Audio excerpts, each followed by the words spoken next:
dari sisi guru itu akhir dari tugas. Sebenarnya nggak akhir tugas juga. Jadi maksudnya kalau mau bagi rapot itu kan guru tuh mengumpulkan nilai selama, kalau misalnya 1 semester berarti hasil belajar siswa selama 1 semester di-report atau dilaporkan. Dalam hal ini kepada orang tua ya, melalui wali kelas. Jadi guru itu kalau pas pembagian rapot boleh dibilang tugasnya selesai, memberikan melaksanakan tugas mengajar, memberi nilai selama 1 semester kepada siswa melalui wali kelas, nanti disampaikan kepada orang tua siswanya masing-masing gitu. Jadi kalau dibilang guru ada istirahatnya, adalah ya mungkin pada saat itu, walaupun nggak juga, sebetulnya nanti setelah itu guru juga memikirkan perencanaan atau semacam persiapan untuk semester berikutnya atau tahun pelajaran berikutnya. Jadi kalau ada yang bilang guru istirahatnya kapan, ya itulah saat pagi rapot, bisa jadi.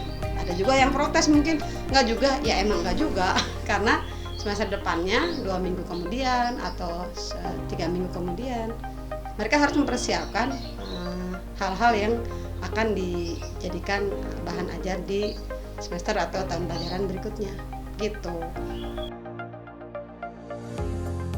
Banget, sibuk banget. Kalau zaman dulu itu kan kita nulis tulis tangan ya. Jadi 3-4 hari sebelum bagi rapot itu sibuk banget. Kita nulisin, harus hati-hati sekali nulisnya itu. Karena waktu itu tidak boleh ada tip X ya. Misalnya anak tuh, ada anak yang dapat nilai 80. Kita salah nulis aja misalnya 85 gitu ya. Atau harusnya 85 jadi 80. Itu nggak boleh salah, kalau nggak nanti rapotnya harus diganti. Pokoknya nggak boleh ada tip X. Jadi betul-betul wali kelas itu sibuk plus hati-hati sekali. Nah, setelah itu kesibukan itu kemudian kesibukan itu ditandai dengan kita nunggu nilai dari guru-guru mapel. Jadi saya mapel agama, mapel PKN biasanya ya, atau Pancasila gitu. Kita harus nunggu setelah kumpul semua baru kita masukkan satu-satu. Kalau zaman dulu itu ditulis tangan itu sehingga kita perlu konsentrasi, perlu waktu yang sangat amat tenang untuk mengisinya. Karena sempat juga, ini pengakuan dosa lagi nih. Pengalaman saya menuliskan rapot angka bahasa Inggris di siswa yang namanya mirip dan nilainya itu ketukar, itu dosa lagi tuh ya. Jadi dia merasa dijudge, karena rapot itu kan kadang jadi seperti ngejudge anak ya. Jadi harusnya misalnya namanya Siti deh, atau misalnya apa gitu ya, yang namanya sama, biasanya banyak namanya Siti. Siti A misalnya, itu harusnya dapatnya nilainya 85. Ternyata saya tulis 65 karena nilai Siti B itu yang 85. Tapi anaknya kan nggak tahu ya. udah salah gini. Anaknya nggak tahu dan kita tidak ngasih tahu lagi sama orang tuanya dan anaknya. Kalau dikasih tahu mah ya nanti jadi masalah lagi kan, kita akan diajukan ke dinas. Maksudnya harus diperbaiki dan beli rapot lagi ke dinas lagi, disalin lagi, dan itu kelas 8 dulu masih kelas 2 SMP namanya ya, sekitar tahun 2002. Jadi saya dalam hati sampai sekarang tuh ingat betul itu anak harusnya 85 jadi 65. Yang senang yang satu lagi yang harusnya 65 jadi 85. Nah itu awas ya, kesalahan dosa wali kelas itu ya. Tapi kalau sekarang alhamdulillah dengan adanya rapot dapodik gitu ya, kita tidak lagi bawa-bawa berat-berat 40 sampu rapot, 40 rapot gitu ya, dari rumah ke sekolah atau dari sekolah diambil dulu tuh ya, bawa ke rumah. Biasanya kerjanya di rumah. Kita tulis tangan, nanti besok, lusa, atau misalnya hari ini ada yang pembagian rapot nih ya, rata-rata hari ini pembagian rapot nih, Jumat atau Sabtu. Itu kita bawa ke sekolah. Jadi berat juga di pikiran, berat di perasaan ya, perasaan berdosa udahan nulis yang salah itu. Sama berat juga di fisik, secara fisik kita perlu membawa sekian kilo itu. Nah, alhamdulillah sekarang sejak 2000 berapa itu ya, 2014 kalau tidak salah, 2014 ya. Itu rapotnya kan berbentuk e-rapot ya. Jadi kita cuma ngisi, kalau nggak cuman sih sebenarnya. Pusing juga karena kalau belum terbiasa awal-awal ya, aplikasi rapot itu bikin bingung. Apalagi kurikulum 2013 kan banyak sekali yang harus diisi ya.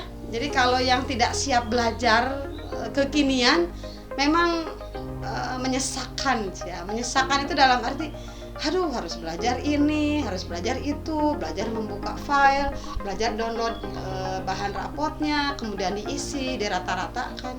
Bapak ada yang nanya kenapa harus dirata-ratakan ya katanya. Tapi ya keumumannya begitu, ikut aja lah ya. Jadi kita ngisi di rapot setelah selesai, dan itu si wali kelas tidak mengisi nilai guru mapel. Guru mapel lebih dulu mengerjakan, kemudian sistemnya seperti itu sudah ada, guru mapelnya sudah komplit, nah wali kelas tinggal ngisi yang deskripsi wali kelas. Jadi secara kerjaannya mungkin lebih enteng ya dari segi buku. Itu sih ya wali kelas.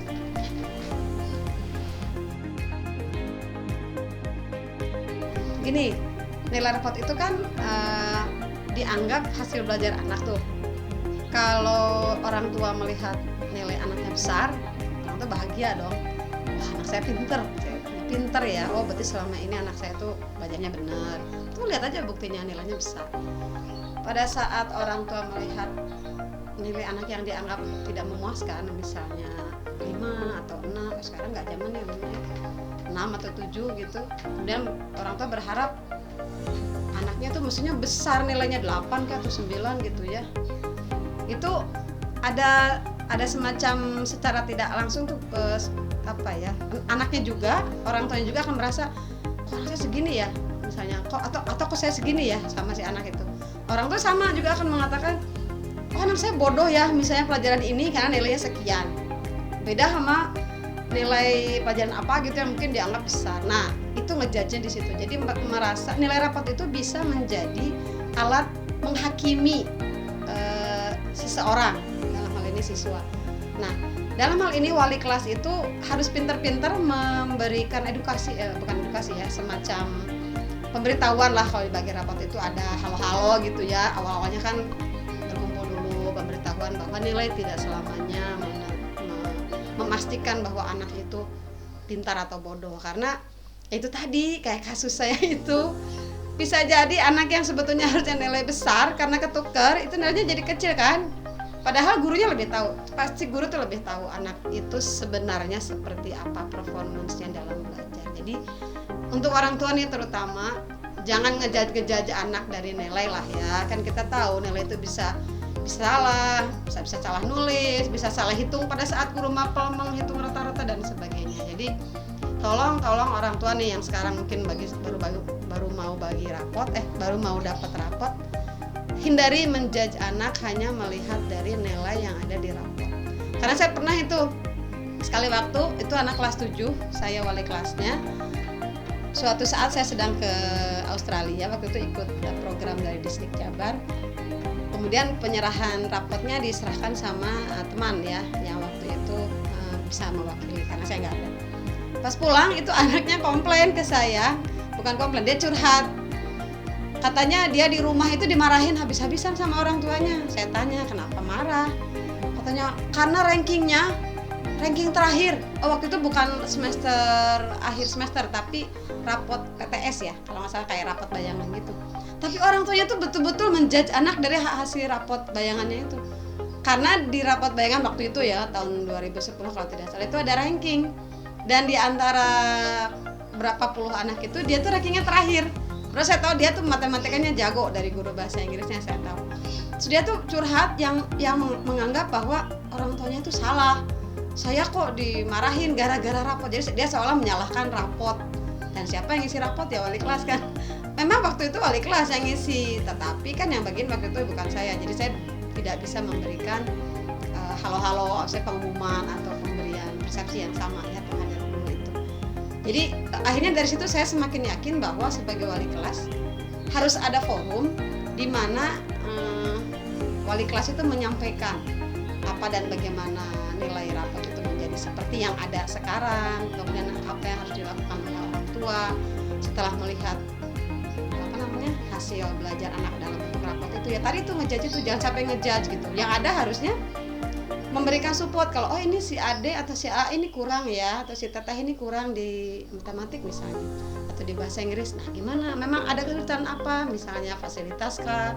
Atau gurunya tidak dimengerti? Atau mungkin orang tuanya bisa memberikan suasana yang lebih nyaman dalam belajar dan sebagainya.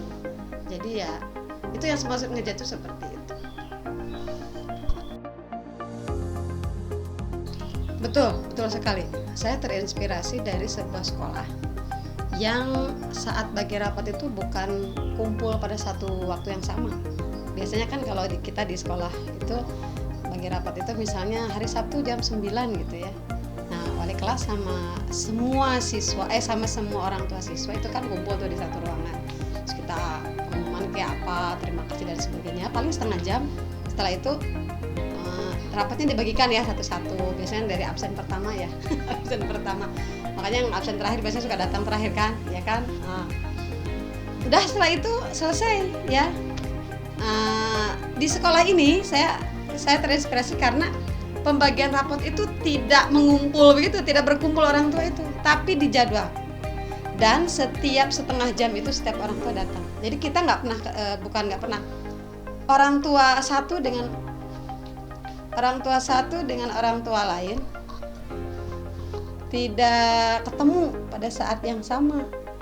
Nah, jadi misalnya nih anak saya absennya A misalnya ya,